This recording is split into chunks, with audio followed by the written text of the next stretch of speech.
Hola a todos, ¿cómo están? En este video vamos a hablar sobre la unidad número 3.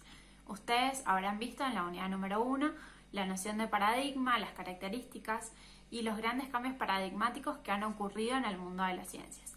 En la unidad número 2 han visto y analizado los grandes paradigmas en el mundo de la filosofía del derecho, aquellos que han tomado mayor relevancia, como son el positivismo, el justnaturalismo, el realismo, la teoría de la justicia de John Rawls, el paradigma procedimental del derecho de armas y la teoría de Capón-Files.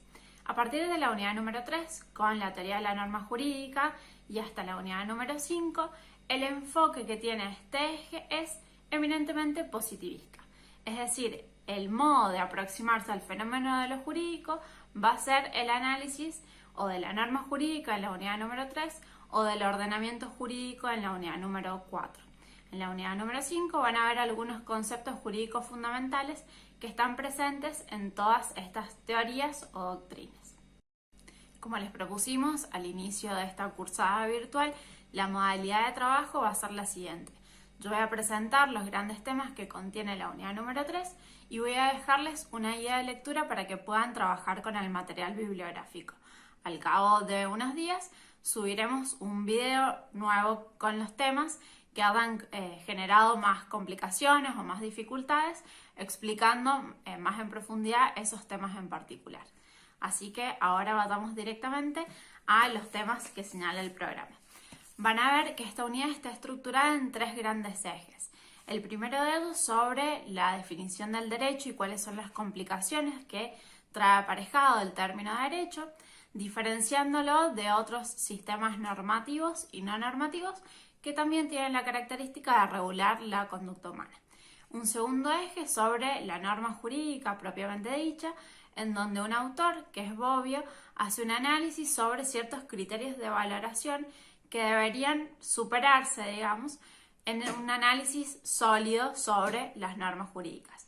Y finalmente, otro apartado ya más particular sobre cuál debería ser la estructura de las entidades lingüísticas que conforman las normas jurídicas, cuál es su estructura y cuáles son las características que no deben faltarle a estos enunciados lingüísticos.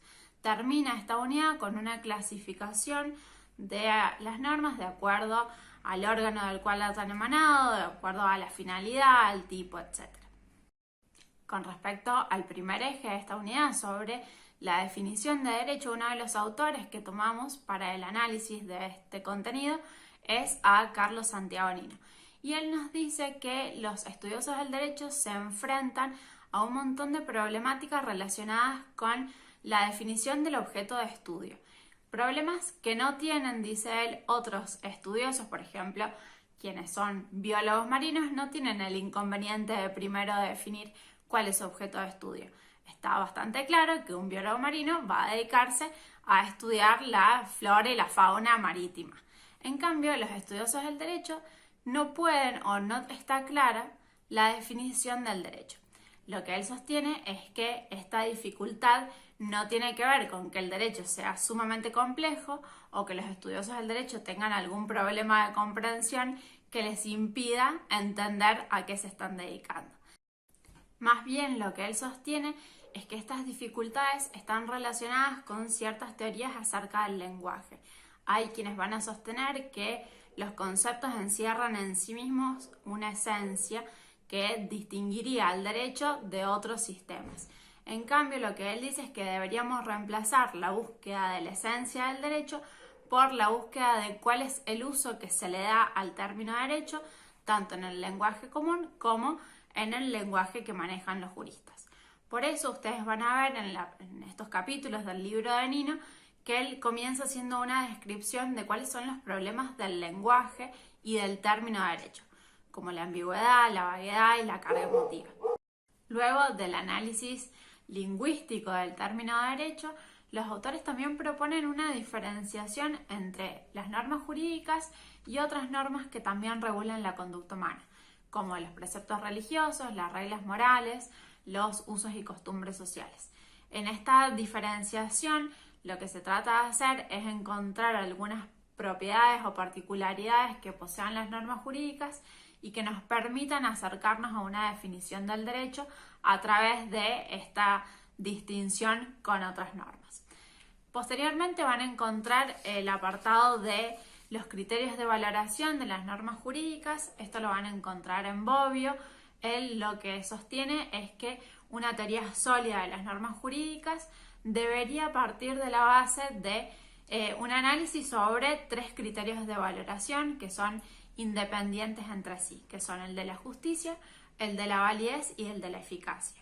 Entonces, él va a hacer un análisis de cuáles son, o sea, o qué implica cada uno de ellos, y esto de que son independientes entre sí, que va a generar distintos problemas o situaciones en donde van a haber normas que son justas pero no son eficaces, o normas que son válidas pero no son eficaces, etc. Por último, tienen un documento de cátedra con como características más específicas sobre las normas jurídicas que hacen a cómo deben ser enunciadas lingüísticamente.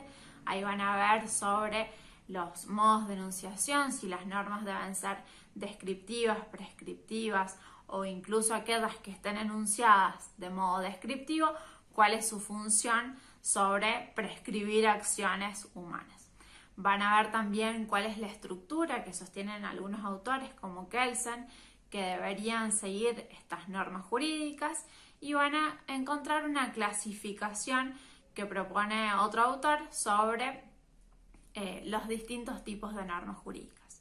Van a ver en la próxima unidad que la idea de esta aproximación al fenómeno de lo jurídico a través de la normatividad tiene por objetivo ir estableciendo ciertos elementos o ciertos elementos invariables para lograr una definición del derecho que sea más acertada y que ayude, digamos, a la tarea de los estudiosos del derecho a poder definir su objeto de estudio.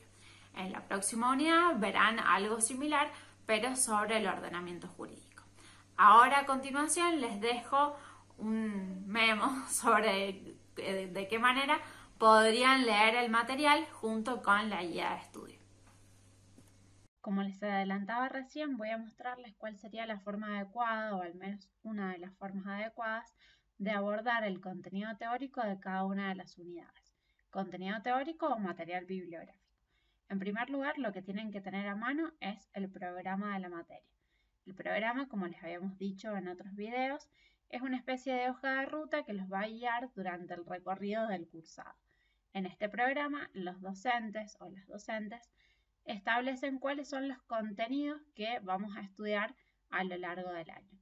En este caso vamos a ver únicamente el contenido de la unidad número 3, que es la que nos compete en este momento. Como podrán observar, al inicio de cada una de las unidades tienen un apartado de objetivos específicos. Esto es muy importante que lo tengan en cuenta porque en general las evaluaciones y trabajos prácticos van a hacer hincapié en los objetivos específicos que los docentes han planteado para cada una de las unidades. Es decir, si faltara alguno de estos elementos, es probable que falte gran parte del contenido de la unidad. Luego del apartado de objetivos específicos está el de contenidos propiamente dichos, es decir, los temas que efectivamente componen esa unidad. Como ustedes pueden observar, la unidad número 3 tiene 3 grandes ejes, uno sobre las definiciones de derecho y las diferencias con otros sistemas u ordenamientos normativos, uno que hace referencia a los criterios de valoración de las normas jurídicas y por último, una clasificación de las normas jurídicas y su estructura. Luego de la parte de contenidos tienen un apartado que dice bibliografía específica. ¿Qué significa esto? Que con estos libros ustedes van a poder estudiar los temas que estaban presentes en el apartado de contenidos. ¿Dónde encuentran esta bibliografía específica? En el blog, como van a ver ahora. En la pestaña de biblioteca ustedes tienen ese material digitalizado. Por ejemplo, para la unidad número 3 es importante que revisen el libro de Carlos Nino, Introducción al análisis del derecho, el libro de Norberto Bobbio, el libro de Cárcova, etc. Si revisan en la biblioteca, ustedes los van a encontrar ya escaneados. Por ejemplo, el libro de Introducción al análisis del derecho. Si ustedes hacen clic ahí, les va a abrir este libro. Esto significa que van a tener que leer el libro completo, que tiene casi 500 páginas. No, no es necesario. Lo que ustedes tienen que hacer es, con el programa en mano, ir fijándose cuáles son los temas que tienen que leer o que tienen que resumir o estudiar de ese libro. Por ejemplo, si vemos en la unidad número 3, algunas cuestiones sobre la definición de derecho, la relación del derecho con otros factores, los problemas de ambigüedad y vaguedad. Entonces, van al libro y buscan en el índice, que tienen todos los libros. Esto es simplemente un ejemplo, ustedes lo van a hacer con todo el material bibliográfico. Van a ver en el capítulo primero, por ejemplo, lo que tiene que ver con la definición del derecho y la pregunta sobre qué es el derecho. Entonces, ustedes van a poder ir extrayendo estos temas de estos capítulos. Lo mismo que respecto al capítulo número 2 sobre la norma jurídica. Luego van a ver que en el segundo eje de la unidad número 3, sobre los criterios de valoración, van a encontrar el libro de Bobbio, en donde establece estos 3 criterios de justicia, validez y eficacia. De esa manera pueden ir extrayendo los conceptos para estudiar o para hacerse sus propios resúmenes. Van a encontrar en esta clase también una guía de estudio. Esa guía de estudio no es un trabajo práctico, sino que son algunas actividades que les van a permitir leer el material e ir armando su propio resumen o sus propios cuadros o mapas conceptuales.